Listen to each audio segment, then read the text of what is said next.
Hey, what's going on, everybody? This is Doorskip, and I'm going to show you how to make sounds like this.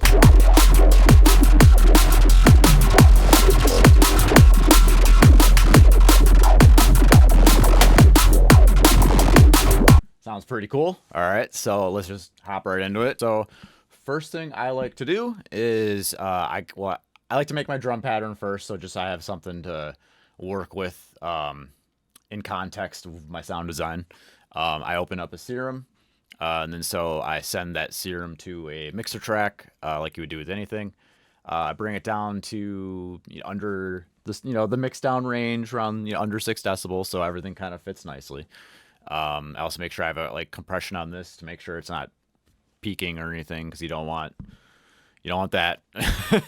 And then I also open up an Edison in the mixer. So when I send Serum to the mixer, in Serum's effects, I will open up an Edison.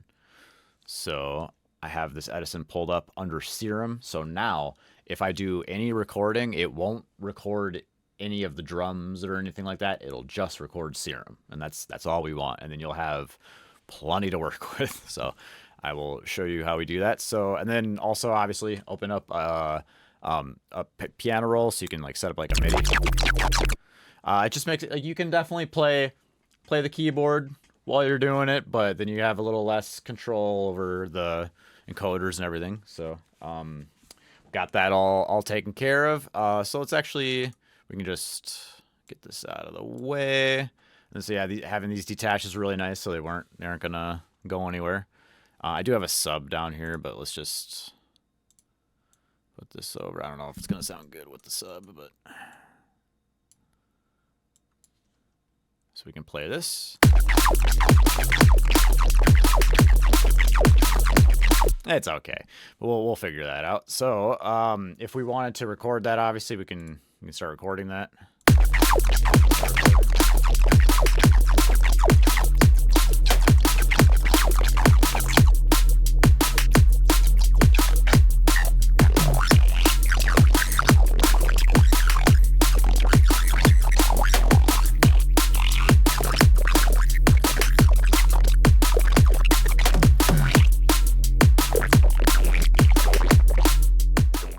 So we didn't get really anything that crazy out of that.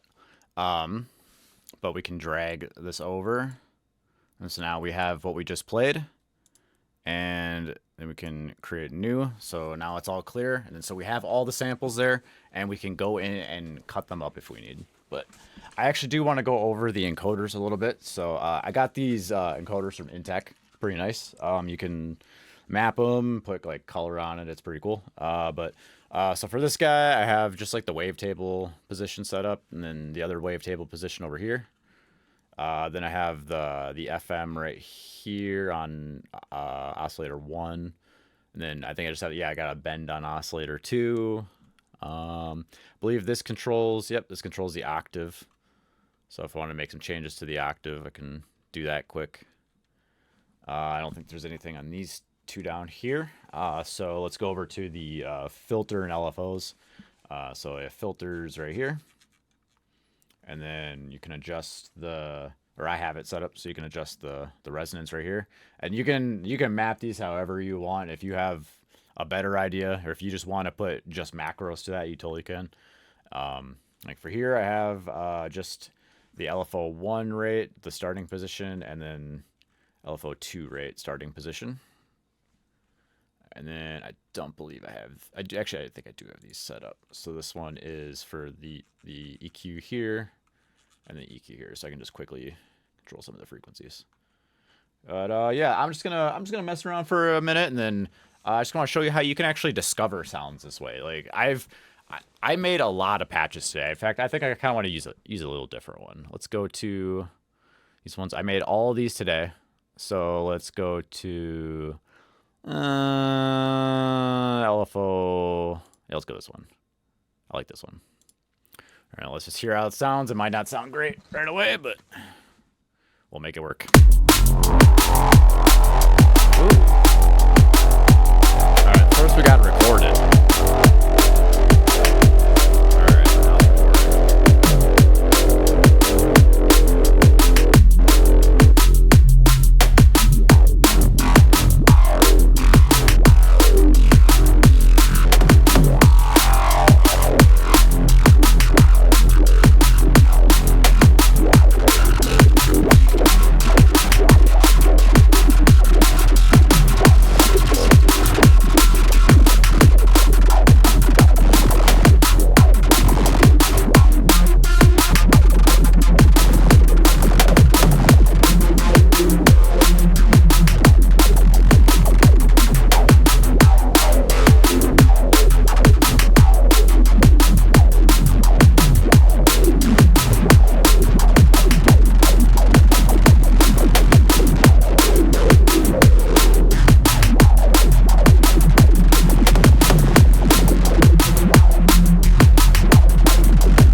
just noticed we're peaking a little bit, so I'm actually going to turn down my master just a tad.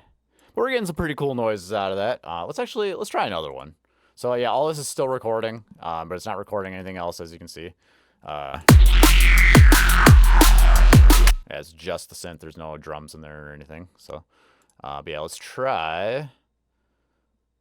Let's try noisy if Phil is.